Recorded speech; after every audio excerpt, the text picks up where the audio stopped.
Appel à l'adoration.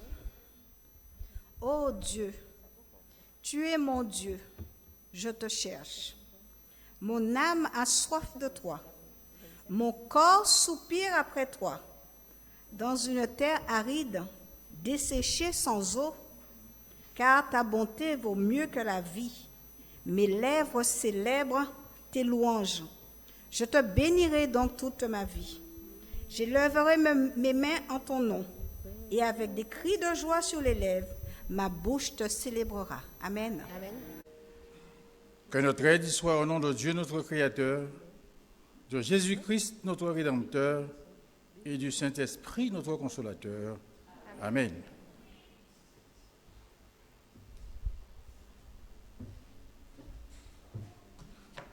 Famille des peuples, rendez à l'Éternel. Rendez à l'Éternel gloire et honneur. Rendez à l'Éternel gloire pour son nom. Apportez des offrandes et entrez dans ses parvis. Vous qui avez répondu ce matin à l'invitation de notre Dieu d'entrer dans sa maison ce matin, que ce soit physiquement ou de manière virtuelle, c'est avec une immense joie que nous vous souhaitons la bienvenue ce matin.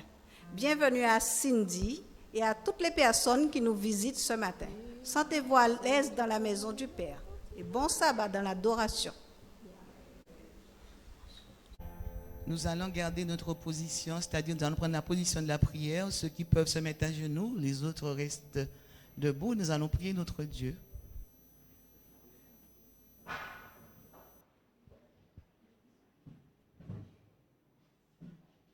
Notre Dieu, notre Père, notre Créateur, nous te disons merci, Seigneur, d'avoir mis pour nous ce saint jour, ce jour spécial, où tu nous demandes, Seigneur, de venir et d'écouter ta parole, de délaisser nos occupations et de cibler nos regards uniquement vers toi, nos pensées, nos cœurs, afin que nous nous laissions instruire, que nous nous laissions enseigner, que nous prenions de nouvelles forces pour une nouvelle semaine.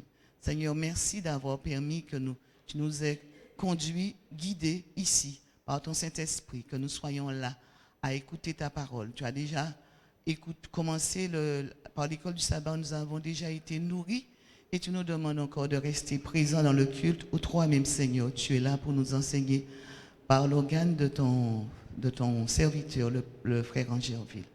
Nous te demandons, Seigneur, d'être avec nous, mais avant tout, nous savons que nous avons fait, dit, pensé, omis des choses et nous venons de toi te demander de nous pardonner tout ce que nous avons fait qui a été de nature à te déshonorer, de nous laver, de nous purifier, afin que nous soyons sanctifiés et que nous puissions être en mesure, en condition pour mieux écouter ta parole. Reste avec chacun de nous, Seigneur, qui sommes en ce moment en train de te prier, en train de venir vers toi, car comme tu nous as appris ce matin, l'Éternel règne. Tu es là, Seigneur, tu soutiens, tu aides, tu maintiens, tu entretiens, tu sauves, Seigneur. À qui pourrions-nous aller d'autre qu'à toi, car tu as tout, Seigneur. C'est pour cette raison que nous venons devant toi. Nous épanchons nos âmes devant toi, car nous savons qu'à toi, avec toi, nous aurons tout.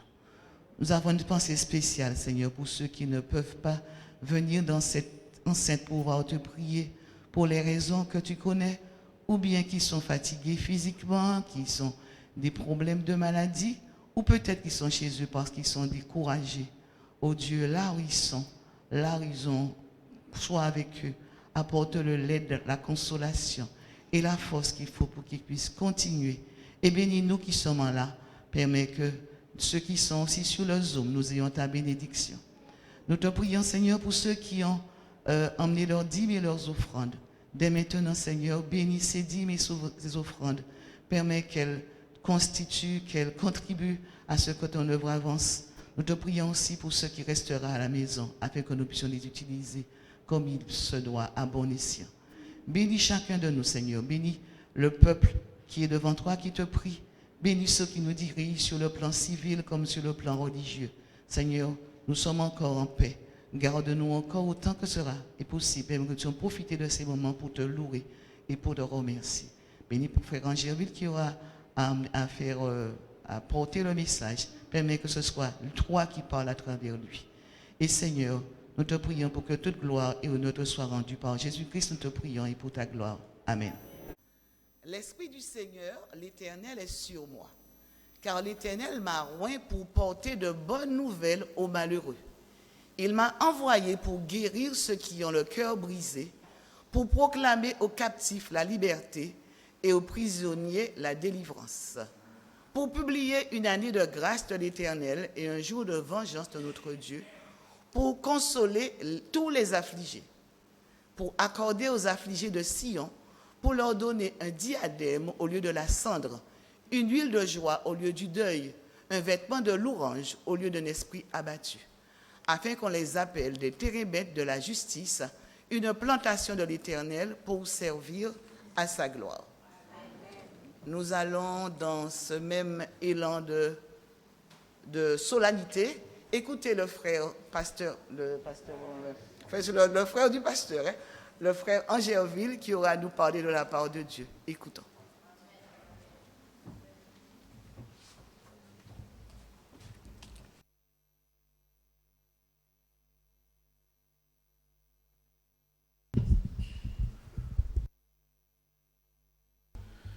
Bonjour frères et sœurs, bonjour chers amis, juste un petit texte pour vous.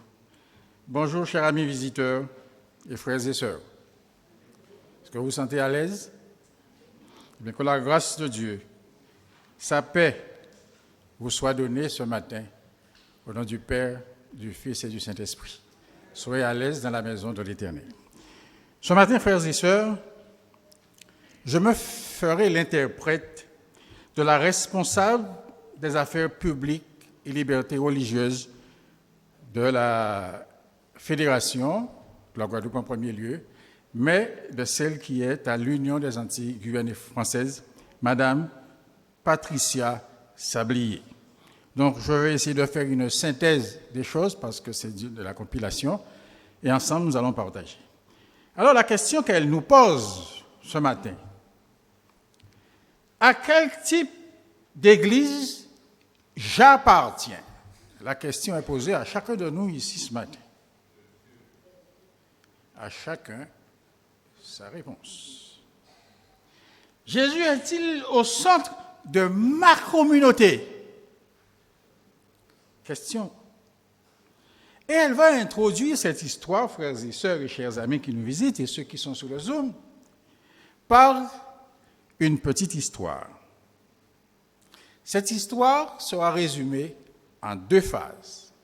Et à chaque phase, nous allons essayer ensemble de tirer une leçon.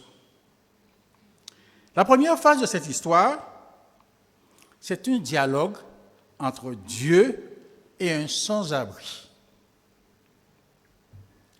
Un sans-abri priait Dieu. Pourquoi? Pour retrouver une vie sociale et une communauté de frères et de sœurs. Dieu lui dit, d'après vous, quoi? Va dans mon église. Il n'a pas dit, va à l'église, hein? Il lui a dit, va où? Dans mon église. Va dans mon église, tu trouveras tout ce dont tu as besoin. Et qui est le chef de l'église de Dieu? Jésus-Christ. C'est pourquoi la question est posée, Jésus est-il au centre de ma communauté? Et l'homme se rendit, comme c'est un SDF, il est sans-abri. Cet homme se rendit à une église plus proche du lieu où il se trouve parce qu'il est sans-abri. Il est un SDF. Et dans un quartier qui lui est plus familier. Il arrive à la porte de l'église, d'une église, de son environnement.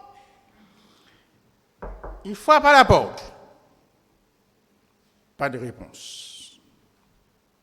Il frappe encore à la porte. Pas de réponse. Il tire la porte est fermée. Alors, l'auteur nous dit, on dirait que c'est la poste a des heures, qu'elle s'ouvre, qu'elle ferme, ou les administrations. Est-ce que l'Église est une administration qui reste fermée en permanence? C'est ça son idée. Et voici ce qu'elle dit. une église fermée qui n'ouvre que quand les fidèles ont besoin de l'église. Le jour d'adoration, ça peut être le mercredi, le dimanche, le samedi, ou peut-être un autre jour au milieu de la semaine. Pour elle, cette église est centrée uniquement sur ses membres. Et que l'église s'occupe uniquement de ses membres.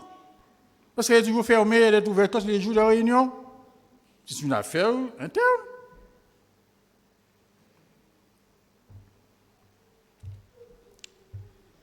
Et on a l'impression que les voisins autour se disent, mais l'église est toujours fermée, il y a des gens qui sont là, mais on ne les voit pas. Et elle dit, les gens autour de cette église la voient cette église comme composée de simples occupants, pas comme de vrais résidents.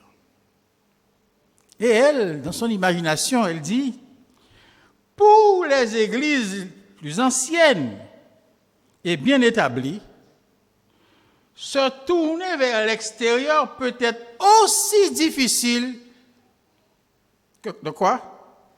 De faire un demi-tour avec un 747. Ça te dit, le 747?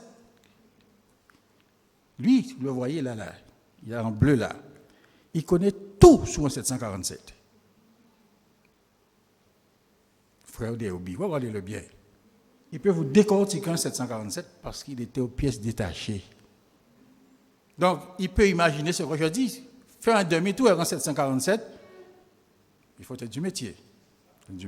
Donc, voici comment elle illustre une église qui ne se tourne pas vers l'extérieur pour montrer la difficulté qu'il y a. Mais moi, je dis que ce n'est pas parce qu'une église est fermée les autres jours de réunion qu'elle ne travaille pas à l'extérieur, soit de façon individuelle ou soit de façon collective. Vous me comprenez? Excusez-moi, pas parce que l'église là fermée d'autres jours qui jouent à ouvert, qu'il n'y a pas un travail qu'a fait à l'extérieur. OK?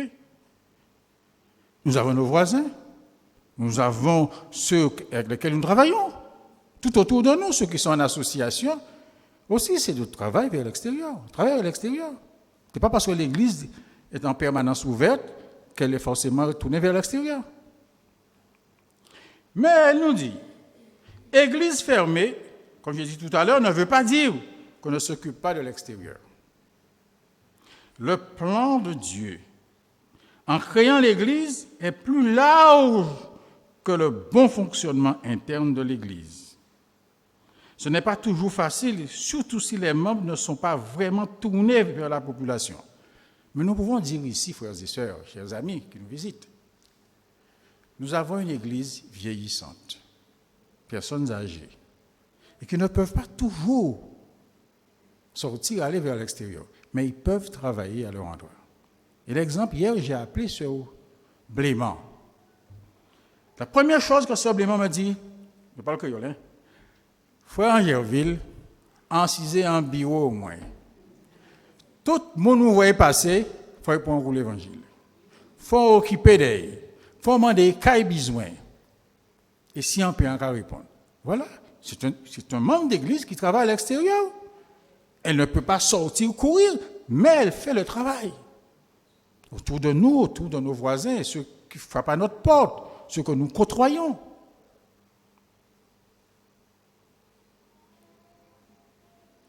Mais une église qui reste centrée sur elle-même n'est pas une église en bonne santé et elle risque de mourir. Une église qui ne tient pas compte du monde qui l'entoure n'est pas une église du tout. Ce matin, frères et sœurs et chers amis, nous sommes appelés à servir ceux qui sont autour de nous, à étendre nos activités vers l'extérieur, soit individuellement ou soit collectivement. Et là, c'était la première partie de l'histoire. La deuxième partie, maintenant, rappelez-vous ce que Dieu lui a dit quand il a posé la question. Dieu lui a dit, va où? Où? dans mon église. Alors, quand il est passé la première fois, il ne se laisse pas décourager, parce que l'Éternel lui dit, va dans mon église. Mais il en fallait plus pour le décourager. Alors, il attendait un jour où l'église était ouverte. Et là, quand il arrive, il est toujours un peu en retard. Et quand il arrive, le service a commencé. Aussitôt, les personnes en charge de l'ordre de la propreté interviennent poliment, mais fermement. Qui sont ces gens-là? Les diacres, les diaconesses, ceux qui sont à l'accueil. N'est-ce pas? Et à l'accueil, gentiment, on lui dit, « Cher monsieur, le culte a déjà commencé. » Et l'homme comprit quelque chose. Il comprit que ces derniers mots, le message était « Allez voir ailleurs ». Le culte a commencé. Quelqu'un se présente, je vais lui dire, le culte a commencé, et puis je ne lui ouvre pas la porte. Quel accueil! Quel accueil!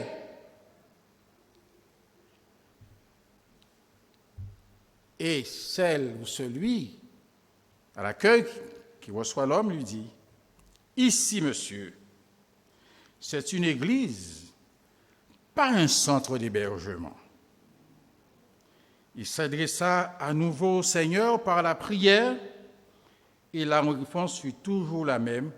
Quoi? Est-ce que Jésus était dans cette église-là? Dites-moi. Et pourquoi Jésus lui dit, va dans mon église? L'église peut être là, mais Jésus ne peut ne pas être là. Nous sommes d'accord? Notre attitude peut démontrer que Jésus n'est pas là. Donc j'appelle ce matin à ceux qui sont appelés à accueillir, d'apprendre à accueillir. Et je vous dis, nous sommes en bas. Nous sommes en train de préparer des choses pour apprendre nos enfants à accueillir. Depuis en bas. Cette année, on s'en charge. Et qu'est-ce que Jésus va lui répondre? Jésus lui dit, non, il dit, j'y suis allé, Seigneur. Mais ils m'ont mis dehors. Une simple parole de chasser. Et alors Jésus lui dit, gentiment, calmement, posément, ne t'inquiète pas, moi aussi ils m'ont mis dehors. Ce matin, avez-vous mis Jésus dehors dans votre cœur? Fait-il partie de votre vie?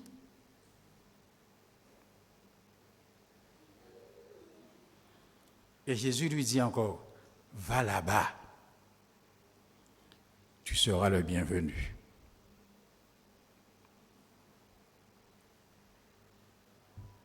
Mais l'histoire ne nous dit pas la suite, nous dit l'auteur. Donc je reviens, même si je fais de la redondance, l'accueil est important et indispensable. Quelle que soit la personne qui pénètre ici, nous devons l'accueillir. Que ce soit quelqu'un, une grande administration ou un SDF sans-abri, nous devons avoir le même accueil, la même approche. Mes frères et sœurs, je vais raconter une petite histoire que Jacques connaît et Christiane connaît. Nous étions, et que Jacques a déjà raconté, à l'église de Chauvel. Il y avait un service d'accueil. Et un jeune homme allait chercher à manger pour ses cochons. Il revenait, et quand il est arrivé devant le temple de Chauvel, il restait debout. On s'est approché de lui. On s'est intéressé. Il a déposé son sac à manger cochon. Il est rentré dans le temple. Et aujourd'hui, qui c'est? C'est le petit frère de Christiane. Petit frère de Christiane. Et il est à l'église. Il est à l'église. On l'a accueilli avec son linge à manger cochon. Personne n'a dit qu'il sentait manger cochon. Il est venu, on l'a accueilli. Mes frères et sœurs, c'est important ici. Je vous le dis, je ne cesserai de le répéter. Accueillons. Le premier contact est majeur. Apprenons à accueillir. Ça s'apprend. Ça s'apprend. Quelles leçons tirer de cette suite? Une église ouverte, mais pour un public particulier. Qui était cet homme? Maintenant, on le décrit. Un sans-abri, un homme avec des vêtements déchirés, sale, malodorant, vagabond, privé de tout. Il n'a même pas eu le temps de parler. Il n'a pas eu le temps de discuter. Il a tout de suite compris. Il n'était pas le bienvenu. Une église discriminante qui éloigne tout être humain, qui ne ressemble pas à ses membres, qui a des codes. Même si ces gens-là ne sont pas dans nos codes, il faut les accueillir. Car l'église, c'est la maison de Dieu. Et Dieu appelle tous les hommes à venir à son église.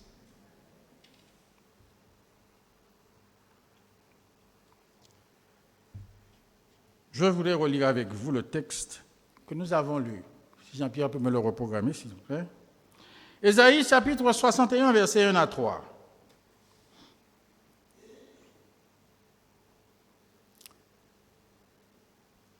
L'Esprit du Seigneur, l'Éternel, est sur moi. Qui? Jésus. Ça y est, Ésaïe. Car l'Éternel m'a oint pour faire quoi? Porter la bonne nouvelle. À qui? Il m'a envoyé pour faire quoi? Guérir ceux qui ont le cœur brisé. Il y en a tellement aujourd'hui. Pour faire quoi? Pour proclamer aux captifs la liberté et aux prisonniers la délivrance. Pour publier une année de grâce de l'Éternel et un jour de vengeance de notre Dieu pour consoler tous les affligés. Pour accorder aux affligés de Sion quoi? Leur donner quoi? Un diadème au lieu de la cendre, une huile de joie au lieu du deuil, un vêtement de louange au lieu d'un esprit abattu, afin qu'on les appelle les térébintes de la justice, une plantation de l'Éternel pour servir à sa gloire. Pour servir à sa gloire. Nous sommes là pourquoi, mes frères et sœurs? Nous sommes là pour servir à la gloire. Et comment? Quelles sont les activités que nous devons mettre en place pour pouvoir servir à la gloire de Dieu? C'est nous occuper de ceux qui souffrent, de ceux que je viens de dire en liminaire. C'est ça notre mission. C'est ça notre mission. Cœur brisé, psychologiquement, il y en a. Christ avait une méthode. Laquelle? Il nous a dit, Christ se mêlait aux hommes pour faire quoi? Pour faire du bien. Pour faire du bien.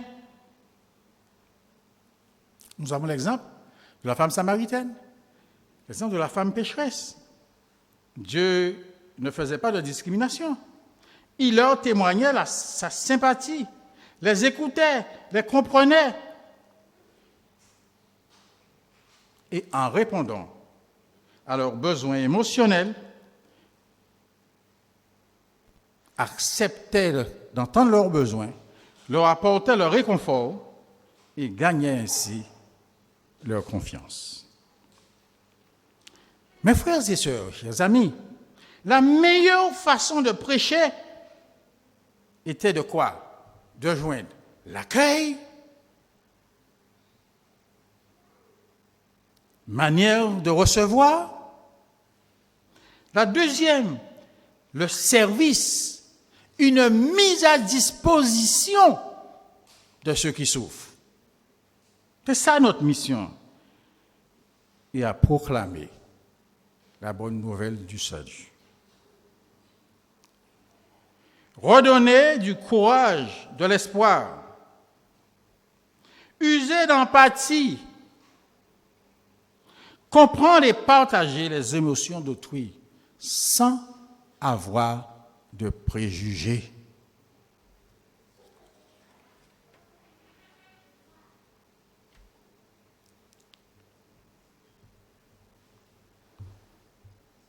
Voilà la compassion que nous devons être prêts à témoigner aux autres. Reconnaître la présence, accueillir, répondre aux besoins le plus immédiat était cela pour répondre à ce sans-abri que nous avons énuméré. Quelle que soit la personne venant de communautés différentes, nous sommes appelés à l'accueillir dans la maison de Dieu de la meilleure façon possible. Reconnaître la présence, accueillir, répondre aux besoins les plus immédiats. Une communauté accueillante et fraternelle, c'est ça que Dieu demande. Ce matin, frères et sœurs et chers amis, aujourd'hui, nous avons besoin d'une église et des églises ouvertes aux besoins des autres. Mais pour qu'elles s'ouvrent aux besoins des autres, il faut qu'elles soient accueillantes. Il faut qu'elles soient accueillantes. Et ce matin, frères et sœurs et chers amis, cette journée est réservée, comme il nous est dit, une journée aussi de prière pour les élus. Si un élu entre ici et un sans-abri arrive ici, lequel vous allez recevoir en premier? Dites-moi. Alors lui, il m'a dit celui qui arrive en premier. OK? Mais s'ils arrivent ensemble. OK? Il faut avoir le même traitement. D'accord? S'il arrive avant, vous allez offrir les honneurs. S'il arrive après, c'est la même chose. Mais il faut pouvoir nous occuper d'eux. Alors, une église tournée vers l'extérieur doit penser à ceux et celles qui nous administrent, mes frères et sœurs, qui administrent nos communes et leur administration. Je vais parler du maire. Le département et leur administration. Ça fait qui? Le département, c'est qui?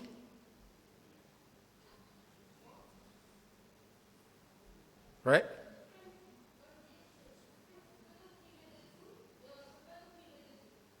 Amen. Amen. Donc, nous avons prié aussi pour le département et leur administration, la région et leur administrateur, l'ARS et leur administration, les magistrats et le magistrat en chef suprême et son équipe, en parlant du président de la République et son conseil des ministres.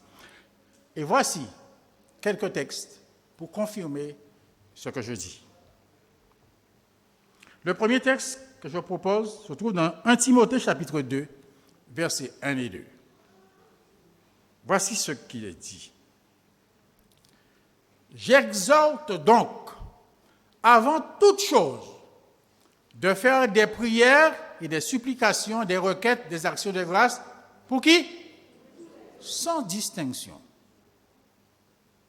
Pour qui? Les rois. Nous avons, dans notre République, c'est roi. Qui on peut comparer? Le président. Pour tous ceux qui sont élevés en dignité, afin que nous menions une vie paisible, tranquille, en toute piété et en toute honnêteté. Le deuxième texte, Jérémie chapitre 29, verset 7, nous dit ce qui suit. Après la déportation, le peuple s'est trouvé dans un pays. Et voici ce que Dieu dit à Jérémie. Il dit, cherchez le bien de la ville où je vous ai emmené en captivité et priez l'Éternel en sa faveur parce que votre bonheur dépend du sien. Ça veut dire, si soit donc contre, ils auront sali, ils auront mal pour prêter, c'est eux mêmes qui ont fait eux mal. Prenez soin. Et si vous lisez un peu plus haut dans le texte, vous allez voir ce que Dieu dit à Jérémie. Et le dernier texte, alors, car Votre bonheur dépend du sien. C'est Dieu qui le demande. Nous sommes appelés aussi à prier pour que Dieu leur accorde la sagesse, l'intelligence dans la conduite des affaires publiques, à l'image de Salomon. Et voici ce que Salomon demande à Dieu. Et que nous devrions pouvoir demander à Dieu pour ceux qui nous gouvernent et nos chefs des unités. Il dit, j'ajoute, Seigneur, accorde-moi donc quoi? Ensuite, l'intelligence afin que je sache me conduire où? À la tête de qui? Car qui pourrait juger ton peuple? Ce peuple est si grand. Ce matin, mes frères et sœurs, chers amis, vous qui êtes sous le Zoom, nous sommes invités à prier pour ces personnes qui nous dirigent. Parce que nous avons besoin de cette quiétude pour pouvoir continuer à prêcher l'Évangile, pour continuer à vivre en toute sérénité. Vous imaginez les pays qui sont en guerre, qui sont persécutés, qui n'ont pas ce privilège? Prions pour que Dieu puisse continuer à garder ce privilège dans notre pays. Alors nous allons avoir, j'ai choisi 3 personnes pour pouvoir prier pour des choses bien précises.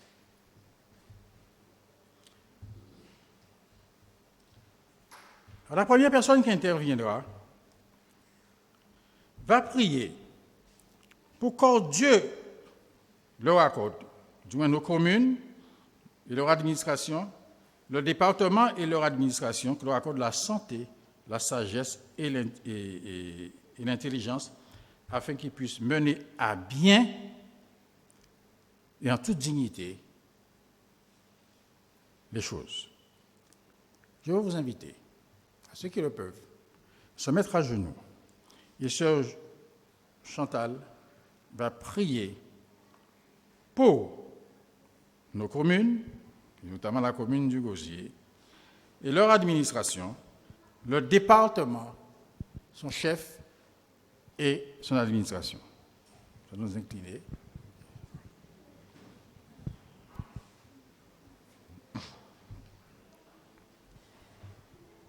Éternel, notre Seigneur et notre Dieu, c'est avec beaucoup d'humilité que nous venons à tes pieds en ce matin pour implorer ta grâce.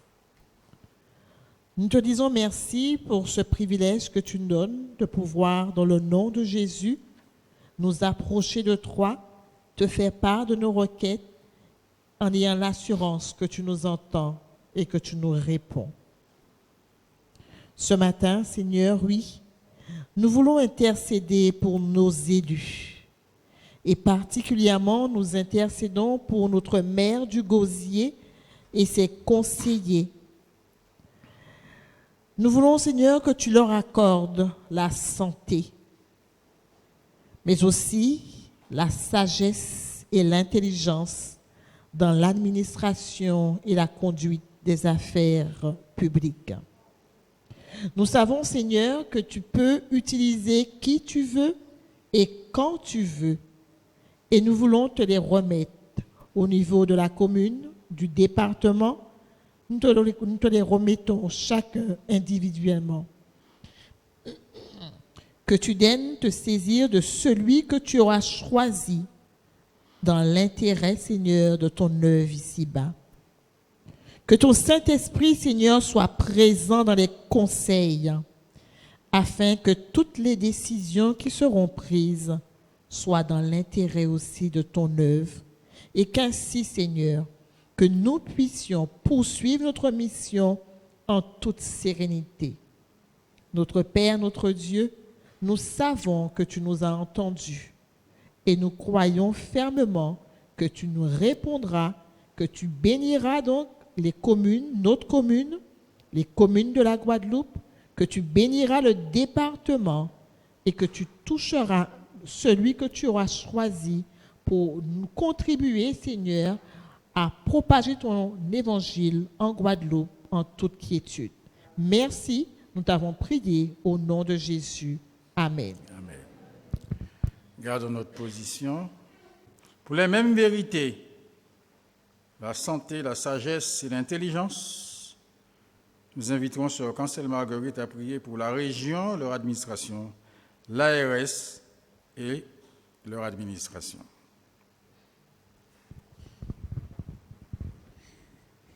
Notre Père, notre Dieu, nous voilà pour t'adresser nos requêtes, pour te présenter, Seigneur, nos administrateurs de la Guadeloupe. Le président de la région avec ses administrations, le directeur de l'ARS avec ses administrations, ses administrateurs. Seigneur, permets qu'ils recherchent et permets-les d'avoir la santé pour agir avec sagesse, intelligence, discernement. Parce que Seigneur, en ces temps-là, c'est comme cela qu'ils pourront mieux gérer l'administration, la conduite des affaires publiques et qu'ils se laisseront guider par toi-même parce qu'ils auront cette sensibilité que tu leur as mis, sagesse et intelligence. Parce que c'est toi qui donnes la sagesse, c'est toi qui donnes l'intelligence et c'est toi qui permets la santé. Alors Seigneur, qu'il en soit pour eux ainsi et de manière à permettre à ton Église de poursuivre sa mission. De poursuivre sa mission dans la paix et la sérénité durant toute cette année 2024. Alors Seigneur, tu es Dieu, tu es amour, tu es miséricorde et tu veux que la mission soit accomplie. Alors prends la direction de ces administrations afin que ton message se poursuive dans la société et porte des fruits.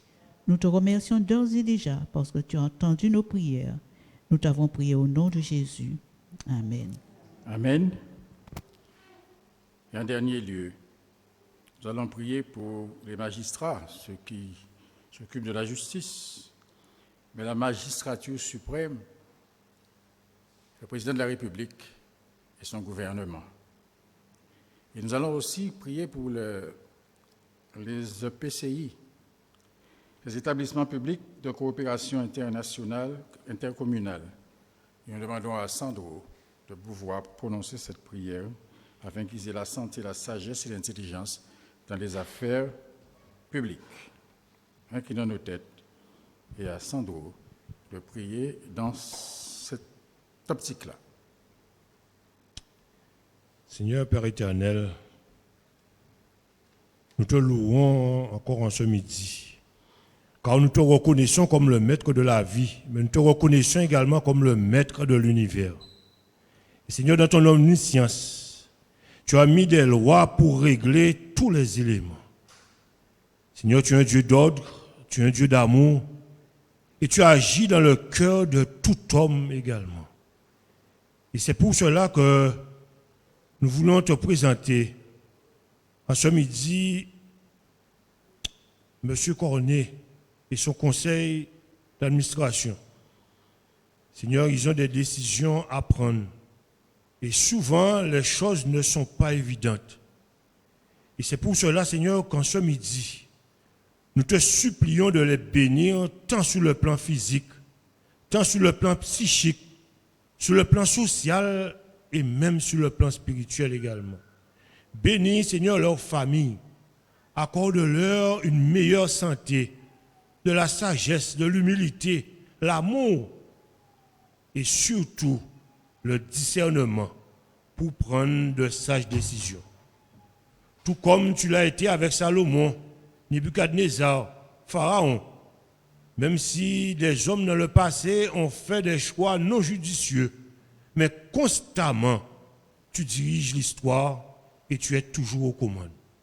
Alors que nous bénéficions, Seigneur, d'une certaine grâce, d'une certaine paix, que nous puissions, Seigneur, vraiment les soutenir par tous les moyens que tu nous donnes. Et que nous puissions répandre ton amour, Seigneur, dans ce territoire.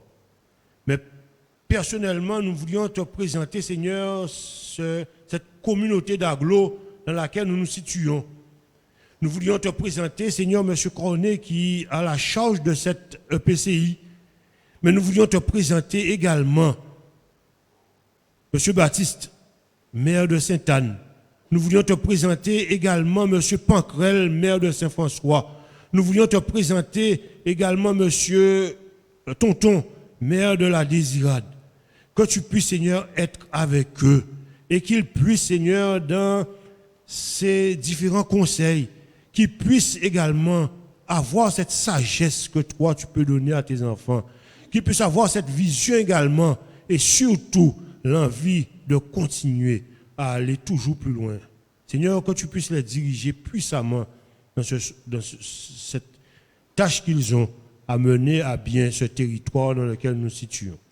Seigneur, d'une façon particulière, nous voulons te présenter les autres PCI de Guadeloupe, que tu puisses agir également. Et à travers les multitudes que tu entends aujourd'hui et les choses qui se déroulent, mais que tu puisses agir, Seigneur, dans le cœur de ces hommes et qu'ils puissent, Seigneur, ainsi, avec toi, collaborer pour le bien de ceux qui les entourent. Que tu puisses déverser ton amour dans leur cœur et qu'ils puissent, Seigneur, trouver, Seigneur, cette consolation, ce secours que seul toi es capable de donner à tes enfants. Agis puissamment dans leur vie. Seigneur, d'une façon particulière également, nous voulions te présenter notre procureur, Caroline Calbo. Elle vient de commencer, Seigneur, sa tâche. Mais tu voudrais, Seigneur, également agir en elle, alors qu'elle gère, Seigneur, cette magistrature en Guadeloupe. Nous te confions également ceux et celles qui l'entourent, ceux et celles qui doivent prendre, Seigneur, des décisions. Permets, Seigneur, qu'avec toi, qu'ils puissent trouver également les conseils et qu'ils puissent, Seigneur, trouver l'orientation également à donner. Parfois, ils sont pris et n'ont pas la solution. Et parfois, la solution n'est pas dans les choses humaines. Mais donne-leur, Seigneur, ton esprit et qu'ils puissent sentir, Seigneur, cet esprit vibrer en eux et qu'ils puissent te louer pour ce que tu as accompli également pour eux. Agis, Seigneur, s'il te plaît. Nous te présentons également, Seigneur, notre nouveau gouvernement et avec les personnes qui sont en place. Et nous te présentons également M. Attal. Seigneur, que tu puisses agir également dans sa vie. Que tu puisses lui mettre, Seigneur, les éléments. Et même si, Seigneur, parfois, ils ne sont pas dans ta voie, mais qu'ils puissent retrouver, Seigneur, en toi également, les conseils nécessaires et qu'ils puissent, Seigneur, se ranger également de ton côté. Agis également dans le cœur, Seigneur, de M. Macron, lui qui nous dirige et qui doit prendre certaines décisions. Qu'il puisse, Seigneur, revenir si ce n'est pas ta volonté. Mais permets, Seigneur, que l'histoire que tu as déjà accomplie, qu'il puisse également rentrer dans cette histoire et qu'il puisse te louer pour te reconnaissant comme étant le Dieu suprême. Agis, Seigneur, dans leur vie et permets qu'ils puissent être sensibilisés par ton esprit. Agis, Seigneur, dans la vie de toutes ces personnes et que ton nom continue d'être glorifié. Mais permets que ton peuple également continue à prier, continue à montrer également la voie et que ces hommes puissent reconnaître également que dans ce territoire, dans ce pays, il y a des hommes et des femmes qui prient pour eux, qui puissent également te louer et t'acclamer comme étant le roi de l'univers. Agis pour nous, s'il te plaît. Bénis, guéris, sauve et surtout que ton nom soit glorifié. Nous te prions au nom de Jésus. Amen. En ce midi, frères et sœurs, soyons une église ouverte sur les besoins multiples de ceux qui nous entourent. Soyons une église qui applique la méthode du Christ, qui se mêlait aux autres pour répondre à leurs besoins, sans préjugés et sans préjugés discriminatoires, et qu'ainsi nous puissions répondre à leurs besoins. Qui sont ceux-là? Ceux qui ont le cœur brisé, les malheureux, les sans-abri, ceux et celles qui sont captifs ou captives d'une addiction, ceux et celles qui ont besoin de délivrance, ceux et celles qui sont affligés. C'est ceux-là la mission d'une Église ouverte et sensible aux besoins de ceux et de celles qui ont un besoin immédiat. Leur témoigner de la sympathie, de l'empathie et surtout, aujourd'hui, répondre à leurs besoins émotionnels. Voilà l'Église dont nous avons besoin. Une Église ouverte à un accueil inconditionnel. Et lorsque nous lisons, pour terminer, dans Matthieu 25, versets 31 à 41, voici ce qui est dit. Matthieu 25, verset 31. Lorsque le Fils de l'homme viendra dans sa gloire, avec tous ses anges, il s'assiera sur le trône de sa gloire. Toutes les nations seront assemblées devant lui. Il séparera les uns d'avec les autres, comme le berger sépare les brebis d'avec les boucs. Et il mettra les brebis à sa droite et les boucs à sa gauche. Alors le roi dira à ceux qui sont à sa droite, « Venez, vous qui êtes bénis de mon Père, prenez possession du royaume qui vous a été préparé dès la fondation du monde. Car j'ai eu faim, et vous m'avez donné à manger. J'ai eu soif, et vous m'avez donné à boire. J'étais étranger, et vous m'avez recueilli.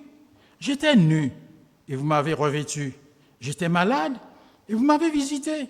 J'étais en prison, et vous êtes venus me voir. » Les justes lui répondront, « Seigneur, quand t'avons-nous vu avoir faim, et t'avons-nous donné à manger? Ou avoir soif, et t'avons-nous donné à boire? Quand t'avons-nous vu étranger, et t'avons-nous accueilli, ou nu? Ou t'avons-nous vêtu? Quand avons-nous vu malade, ou en prison? Et sommes-nous allés vers toi? » Et le roi leur répondra, « Je vous le dis, quoi d'après vous? C'est à moi que vous les avez faites. » Ensuite, il dira à ceux qui sont de l'autre côté, « Cela ne m'intéresse pas ce matin. Ce qui m'intéresse, c'est l'Église qui va à l'extérieur, et ce sont ceux-là qui seront à la droite de Dieu. » Et ce matin, ce type d'Église, une Église ouverte, dans tous les sens du terme, une Église a vocation à soutenir, secourir toutes les victimes, de soulager la misère partout où elle se trouve.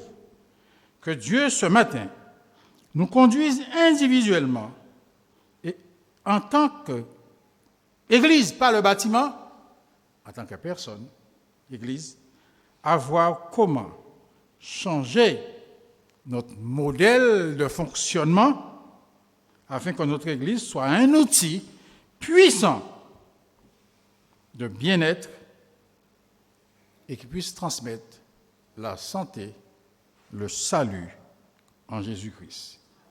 Ce matin, notre but ultime est celle-ci.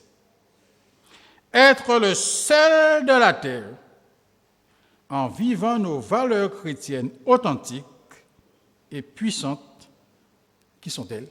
Amour, joie, patience, bonté, bienveillance, confiance, douceur, maîtrise de soi. Pour quelle raison? Pour attirer les hommes à Jésus. La raison d'être de l'Église, se tournant vers l'extérieur, est de prêcher l'Évangile afin que des hommes et des femmes, quel que soit leur bord, qu'ils soient dans les illités, qu'ils soient sans abri, obtiennent le salut. Car Dieu a tant aimé le monde qu'il a donné son Fils unique afin que quiconque croit en lui ne périsse point, mais qu'ait la vie éternelle. La vie éternelle est à la disposition de tous, car Jésus est mort pour tous les hommes. Ce matin, mes frères et sœurs, soyons une Église qui s'ouvre vers l'extérieur. C'est mon vœu le plus cher pour vous ce matin. Au reste, frères, soyez dans la joie, perfectionnez-vous, consolez-vous, ayez un même sentiment, vivez en paix. Et le Dieu d'amour et de paix sera avec vous. Que la grâce du Seigneur Jésus-Christ, l'amour de Dieu et la compassion du Saint-Esprit soient avec nous tous. Allez en paix avec la bénédiction de Dieu. Amen.